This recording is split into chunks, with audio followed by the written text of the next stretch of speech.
تم انہیں V2 گولیاں کسی بھی مشروب میں گھول کر پلا دو گے۔ میں نے کاغذ لے کر پڑھا تو پاکستان کے 4 اہم سیاستدانوں کے نام لکھے ہوئے تھے۔ کرنل گرمیت بولا، یہ لوگ کچھ عرصہ پہلے تک ملک کو توڑنے اور اپنے اپنے صوبوں کی خود مختاری اور پاکستان سے علیحدگی کی باتیں کرتے تھے، لیکن اب ان کو دی گئی V2 گولیوں کا اثر زائل ہونے لگا ہے اور یہ ملکی استحکام کی باتیں کرنے لگے ہیں۔ تمہیں ایک مجذوب کی شکل میں ان لوگوں سے تعلق پیدا کر کے انہیں یہ گولیاں دوبارہ کھلانی ہوگی۔ یہ 4 سیاستدان ہیں، جبکہ تمہیں V2 5 گولیاں دی جا رہی ہیں۔ اگرچہ ایک آدھی گولی کسی وجہ سے ضائع ہو جائے تو تم دوسری گولی استعمال کر سکو۔ پاکستان میں ہمارے سفارت خانے کے کسی آدمی سے ہرگز رابطہ پیدا نہ کرنا، ان کا کوئی نہ کوئی آدمی تمہیں ضرورت کے وقت خود مل لیا کرے گا۔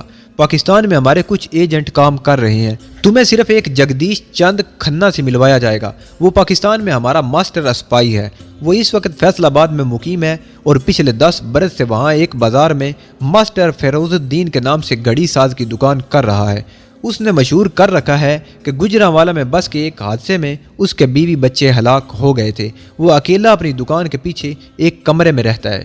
تم اس سے رابطہ قائم کرو گے، تمہارا نام پاکستان میں داخل ہوتے ہی پیر الہی بخش ہوگا اور تم ہاتھ دیکھ کر لوگوں کے جھوٹ سچ قسمت کا حال بتایا کرو گے۔ جگدیش چند کھنہ تمہیں سیاستدانوں کے حلقے میں پہنچنے کے گر بتا دے گا۔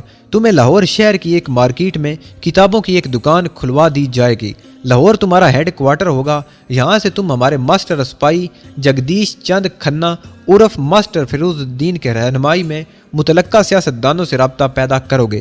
اگر کبھی تمہارا راز فاش ہو جائے تو تم زہریلے سگار، ریڈیو ٹرانسمیٹر اور کوڈ بک کو ضائع کر کے فوراً روپوش ہو جانا۔ میں کرنل گرمیت سنگھ کی ایک ایک بات اپنے ذہن میں نقش کر رہا تھا۔ پھر میں نے کرنل گرمیت سے سوال کر ہی دیا کہ مجھے بارڈر کب اور کس طریقے سے کراس کرایا جائے گا۔ سکھ کرنل نے چشمہ اتار کر خاکی رومال سے صاف کیا اور بولا، ہمارے آدمی خفیہ طور پر پاکستان کا بارڈر کراس کرائیں گے۔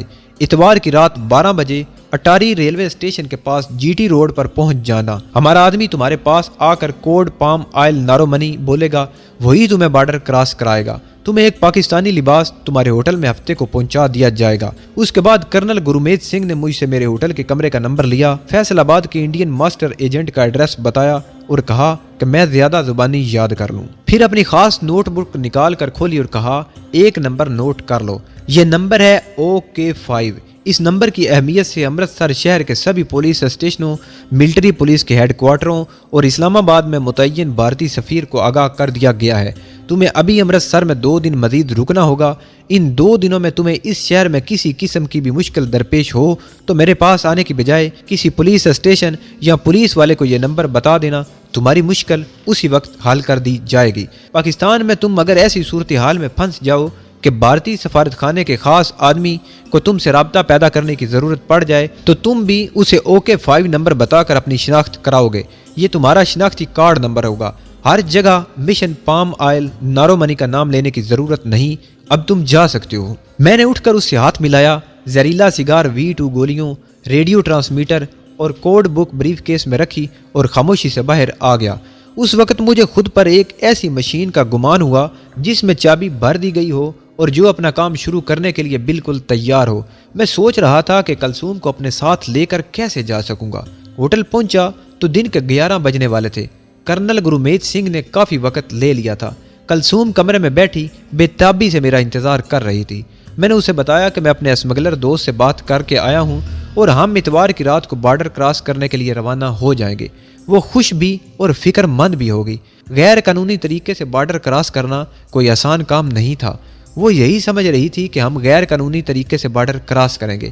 ہفتے کی شام کو مجھے کپڑوں کا ایک پیکٹ ملا جس میں پاکستانی کرنسی کے 1000 روپے تھے۔ کلثوم نے پوچھا کہ یہ چیزیں کس نے بھیجی ہیں؟ میں نے اسے کہا کہ میرے اسمگلر دوست نے بھیجی ہیں تاکہ بارڈر کراس کرنے سے پہلے میں پاکستانی وضع قطع اختیار کر لوں۔ وہ بولی، میں تو ساڑی میں ہندو لگوں گی۔ اس طرف میرا دھیان ہی نہیں گیا تھا۔ اسی رات میں نے امرتسر کے حال بازار سے کلثوم کے لیے کرتے اور شلوار کے لیے کپڑا خریدا اور کلثوم کو ساتھ لے جا کر ایک دردی کو سلنے کے لیے دے دیا۔ ایک گرم چادر بھی خریدی۔ میں نے کلثوم کو پاکستانی کرنسی میں 500 روپے بھی دیے تاکہ وہ اپنے پاس رکھے۔ اتوار کی رات کو ہمیں امرتسر سے روانہ ہو جانا تھا۔ میں نے کھدر کی ایک ایسی صدری بنوا کر بنیان کی جگہ پہن لی تھی جس میں V2 کی گولیوں کا پیکٹ، ریڈیو ٹرانسمیٹر والا سگریٹ، لائٹر، کوڈ بک اور زہریلا سگار چھپا کر رکھا ہوا تھا۔ صدری کی ایک جیب میں پاکستانی کرنسی کے نوٹ بھی تھے۔ پتلون کی عقبی جیب میں میرا بٹوا تھا جس میں بھارتی کرنسی تھی۔ اتوار کی صبح میں کلثوم کو ساتھ لے کر درزی کی دکان پر گیا تو وہاں ایک نئی مصیبت کھڑی ہو گئی۔ رکمنی کا ایک آدمی کلثوم کی تلاش میں گھومتا پھر رہا تھا۔ اس نے بازار میں سے گزرتے ہوئے کلثوم کو دیکھ کر پہچان لیا۔ کلثوم کو کلائی سے پکڑ کر باہر کی طرف کھینچتے ہوئے چلایا، لوگوں یہ عورت قاتل ہے، دلی میں 2 قتل کر کے بھاگی ہے۔ لوگ جمع ہو گئے اور کلثوم نے رونا شروع کر دیا۔ میں نے گنڈے کا ہاتھ جھٹکنے کی کوشش کی تو اس نے مجھے دھکا دے کر گرا دیا۔ میں اتفاق سے اپنا توازن برقرار نہ رکھ سکا، ویسے وہ مجھ سے قد کاٹ اور طاقت میں بھی 2 گنا تھا۔ میں نے لوگوں سے کہا کہ یہ عورت کملا دیوی میری بیوی ہے، یہ قاتلہ نہیں ہے، لیکن گنڈا چیخ چیخ کر قسمیں کھا رہا تھا کہ میں جھوٹ بول رہا ہوں، یہی عورت ہے جس نے دلی میں 2 آدمیوں کا خون کیا ہے۔ کچھ لوگ گنڈے کی طرف ہو گئے، کچھ میری طرف ہو گئے، لیکن میرے لیے کلثوم کو وہاں سے نکالنا مشکل ہو گیا۔ اتنے میں وہاں پولیس کے 2 سپاہی بھی آ گئے۔ گنڈے نے جب انہیں بتایا کہ یہ عورت قاتلہ ہے اور اس نے دلی میں 2 خون کیے ہیں تو سکھ پولیس والوں نے کلثوم کو پکڑ لیا۔ میں نے اعتراض کیا تو انہوں نے مجھے بھی پکڑ لیا اور کہا تھانے چل کر بات کرنا۔ سپاہی ہمیں تھانے کی طرف لے کر چل دیے۔ گنڈا بھی ساتھ ساتھ تھا، لوگ بھی ہمارے پیچھے آ رہے تھے۔ یہ وہی کوتوالی کا تھانہ تھا جہاں ایک بار عرصہ گزرا میں پہلے بھی آ چکا تھا، مگر اب میری فرنچ کٹ داڑھی تھی، مجھے آسانی سے کوئی پہچان نہیں سکتا تھا۔ تھانے دار سکھ تھا۔ اس نے جب گنڈے کا بیان سنا تو کلثوم کو اور مجھے حوالات میں بند کر دینے کا حکم صادر کر دیا۔ اسی رات 12 بجے مجھے بارڈر کراس کرنا تھا۔ میں سکھ کرنل گرومیت سنگھ کا حوالہ نہیں دینا چاہتا تھا، لیکن ایک دم سے مجھے کرنل گرومیت نے بتائے ہوئے امرت دھارا قسم کے نمبر OK5 کا خیال آ گیا۔ سپاہی مجھے اور کلثوم کو پکڑ کر حوالات کی طرف لے جانے لگے تو میں نے سکھ تھانے دار سے کہا کہ میں آپ سے علیحدہ میں ایک بات کرنا چاہتا ہوں۔ سکھ تھانے دار نے غسیلی آنکھوں سے میری طرف دیکھا۔ لالا جی، میں رشوت لینے والا تھانے دار نہیں ہوں، وائے گرو کا دیا میرے پاس سب کچھ ہے، لے جاؤ اندر انہیں، بند کر دو حوالات میں، صرف میری ایک بات سن لیں، نہیں تو ہو سکتا ہے بعد میں آپ کو پچھتانا پڑے، یہ رشوت کی بات نہیں ہے۔ میں نے اصرار کیا۔ اس پر سکھ تھانے دار بادل نخواستہ اپنی کرسی سے اٹھ کر میرے پاس آ کر بولا، بتاؤ کیا کہنا چاہتے ہو تم؟ میں نے اس کے کان کے قریب منہ لے جا کر جب OK5 کا نمبر بولا تو اس پر جیسے بجلی سے گر پڑی۔ وہ اپنی جگہ یک لخت ہل کر رہ گیا، زمین پر زور سے پاؤں مار کر مجھے سلیوٹ کیا اور سلیوٹ کرتے دیکھ کر سپاہیوں کی گرفت بھی ڈھیلی پڑ گئی۔ تھانے دار نے فوراً ہی ہماری رہائی کا حکم دے دیا۔ دلی والا گنڈا کرسی پر بیٹھا ہکا بکا کبھی میرا اور کبھی تھانے دار کا منہ تک رہا تھا۔ سکھ تھانے دار نے چلا کر کہا، اس گنڈے کو پکڑ کر بند کر دے ہوئے، یہ لوگوں پر جھوٹے مقدمے بنواتا ہے۔ اس گنڈے کا تھانے میں کیا حشر ہوا مجھے معلوم نہیں، کیونکہ میں اور کلثوم تھانے سے نکل کر ایک رکشے میں بیٹھے اور ہوٹل کی طرف روانہ ہو گئے تھے۔ کلثوم بے حد حیران تھی کہ میں نے تھانے دار کے کان میں ایسا کون سا طلسم پھونک دیا تھا کہ اس کی کایا ہی پلٹ گئی۔ میں نے مسکرا کر کہا کہ اصل میں یہ سارے پولیس والے میرے اسمگلر دوست سے بھاری رشوتیں وصول کرتے ہیں۔ میں نے اس کا نام لے لیا تھا۔ جوں جوں دن گزر رہا تھا کلثوم کا مسئلہ زیادہ گمبھیر ہو کر سامنے آ رہا تھا۔ میں کسی اسمگلر کی مدد سے پاکستان کا بارڈر کراس نہیں کرنے والا تھا، مجھے پاکستان میں ایک انتہائی اہم مشن پر بھیجا جا رہا تھا۔ مجھے انڈین ملٹری انٹیلیجنس اور خود اپنے تحفظ میں بارڈر کراس کروایا جا رہا تھا۔ متعلقہ انڈین افیسر کلثوم کے بارے میں ضرور پوچھیں گے اور اس سوال کا میرے پاس کوئی جواب نہیں تھا۔ رات 9 بجے ہم نے کھانا کھایا۔ کلثوم نے ساڑی کی بجائے شلوار قمیض پہن لی تھی اور اپنا جسم سرمئی رنگ کی گرم چادر میں لپیٹ لیا تھا۔ رات کے 11:15 بجے میں نے کلثوم کو ساتھ لیا۔ ایک ٹیکسی والے کو میں نے پہلے ہی کہہ دیا تھا، وہ ہوٹل کے باہر میرے انتظار میں تھا۔ اٹاری امرتسر سے 15 میل دور ہے اور کسی زمانے میں سکھ جاگیرداروں کا بہت بڑا قصبہ تھا۔ پاکستان بن جانے کے بعد یہ قصبہ بارڈر پر آ گیا، جس کی وجہ سے اس کی پہلے والی حیثیت ختم ہو کر رہ گئی۔ ٹیکسی GT روڈ پر اٹاری کی طرف رواں دواں تھی۔ اندھیرے میں سڑک کی دونوں جانب شیشم کے اونچے گھنے درخت خاموش کھڑے تھے۔ رات کافی سرد تھی۔ میں نے بھی وہی لباس پہن رکھا تھا جو کرنل نے میرے لیے بھجوایا تھا۔ ٹیکسی والا سکھ ساتھ تھا اور ہمارے شلوار قمیض والے لباس سے اس نے یہی اندازہ لگایا کہ ہم پاکستانی ہیں اور پاکستان جا رہے ہیں، مگر اس کی گفتگو سے ظاہر ہو رہا تھا کہ وہ آدھی رات کو ہمارے بارڈر کراس کرنے پر کچھ حیران سا ہے۔ میں نے اس کی حیرانی کو کوئی اہمیت نہیں دی۔ ٹیکسی 6 ارٹا خاصا اور گرو سر ستلانی کے ریلوے اسٹیشنوں کو پیچھے چھوڑتی ہوئی اب اٹاری کی طرف بڑھ رہی تھی۔